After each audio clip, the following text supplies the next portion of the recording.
So me and my brother went fishing this little hole here, and I caught this green sunfish here, just about a 5-inch green sunfish. These fish are very colorful.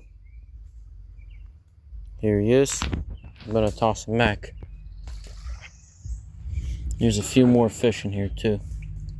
Here's a bluegill about 3.5 inches long, 4 inches.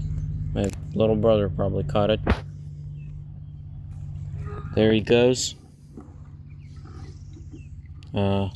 Whoa. Trying to grab a fish out of here. It's a long-ear sunfish. Really colorful also.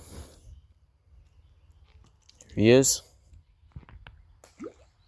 Here's a bluegill.